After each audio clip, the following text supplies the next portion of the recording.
आज की वीडियो में हम देखेंगे कि ग्राफ को कैसे ड्रॉ करते हैं। ठीक है।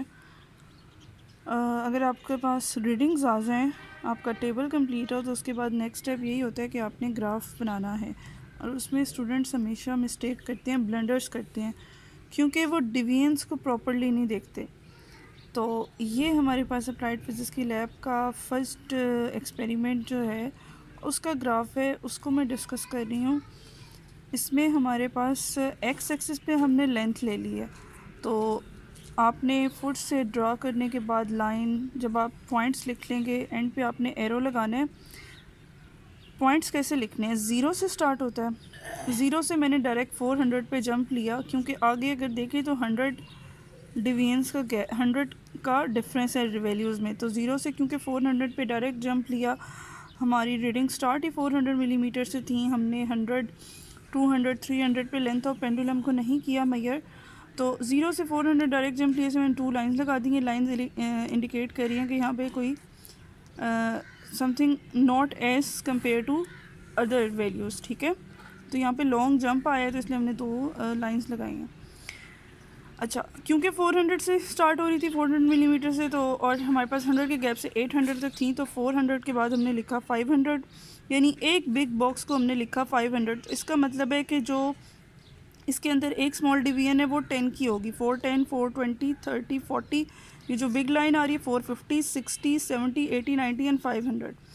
ठीक है।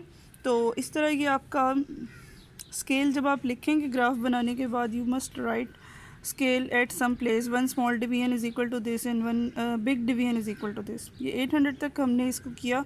800 तक रीडिंग थी, 800 तक किया। और इम्पॉर्टेंट बात ये कि एक्स एक्सिस है क्या, यहाँ पे अब हमने एक्स एक्सिस और वाई एक्सिस तो नहीं लिखना होता, तो मैंने लिखा लेंथ। लेंथ का यूनिट किस में है जी? मिलीमीटर में है, वो भी लिख दिया।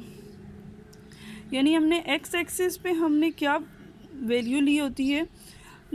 इस एक्सपेरिमेंट पर्टिकुलर में लेंथ थी। किसी में अगर लेट्स से कि आपने वोल्टेज लिया है, तो यहाँ पे वोल्टेज आ जाएगा और स्मॉल आगे आप वोल्ट्स लिख देंगे। मिली वोल्ट्स में है तो मिली वोल्ट्स लिख दें। अच्छा, वाई एक्सिस पे क्या है? वाई एक्सिस पे हमारे पास है जी टाइम पीरियड। वाई एक्सिस पे हमारे पास टाइम पीरियड है जो कि सेकंड्स में है। अच्छा, इसमें क्या है? ज़ीरो से स्टार्ट हुआ, जंप नहीं था, क्योंकि 1.2, 1.4, 1.6 और आगे आप 1.8 तक अगर आपकी वैल्यू जा रही है आप लें, तो बल्कि ये ज़ीरो से 1.2 है, फिर 0.2 का डिफरेंस है। तो इसका मतलब है कि यहाँ पे भी हमने लॉन्ग जंप लिया है, तो हम यहाँ पे भी 2 लाइंस लगाएंगे ना, क्योंकि एक बिग बॉक्स यहाँ पे कुछ और है।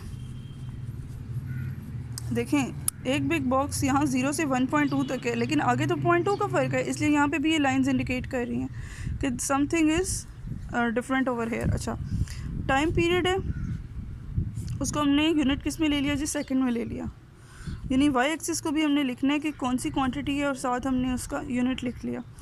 ये कर लेना है, सबसे पहला इंपॉर्टेंट काम यही है। और यहाँ पे ये आपने लाइंस लगा के आगे एरो भी लगा दी।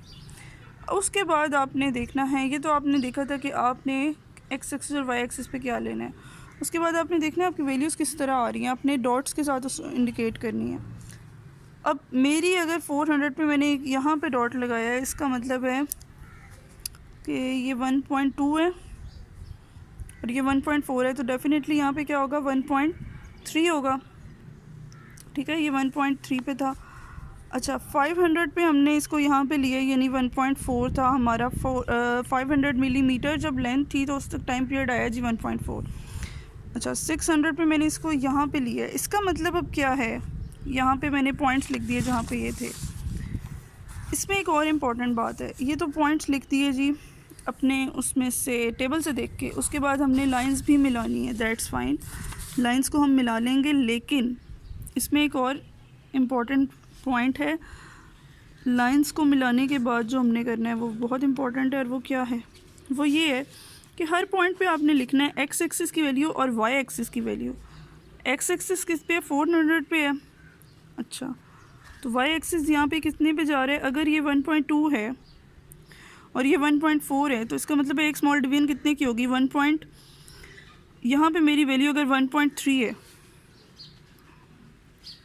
1.2 से 1.3, तो इसका मतलब है अगर इसका इसका मतलब है कि एक स्मॉल डिवीजन यहाँ पे 1.24 है, 26 है, 28 है, 1.22, 1.24, 1.26, 1.28 and here's come to be 1.3। इसका मतलब है 0.2 का डिफरेंस है, एक एक वैल्यू में 0.02 का डिफरेंस है। 0.2 का डिफरेंस तो बिग बॉक्स में है, 0.02 का डिफरेंस एक स्मॉल बॉक्स में है। ये 400 हो गया तो साथ हमने लिख दिया 1.3। अब 500 पे भी हमने साथ लिखना है, 500 पे हमने लिख दिया 1.4। 600 पे हमने लिखना है, तो 600 पे कितना बनेगा? जैसे मैंने आपको बताया कि 0.2 का फ़र्क है।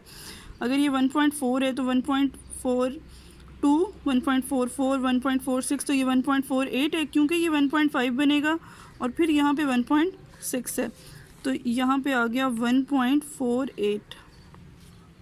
ठीक है, लाइकवाइज हमने इसको कंप्लीट करना है। अगर ये 700 है, तो ये 1.4, यहाँ पे 1.5 था, तो ये 1.5254, तो ये तकरीबन 1.55 है। अगर पूरा ऊपर होता तो इसका मतलब 1.56 होता। तो आपकी वैल्यूज़ जो है ना वो बिल्कुल गलत नहीं होनी चाहिए। आपने पॉइंट्स पे एक्स वाई कोऑर्डिनेट भी लिखना है। ये वैल्यूज़ तो मैंने रैंडम ली थी, जो आप प्रैक्टिकल से लेते हैं उसके अकॉर्डिंगली आप करें।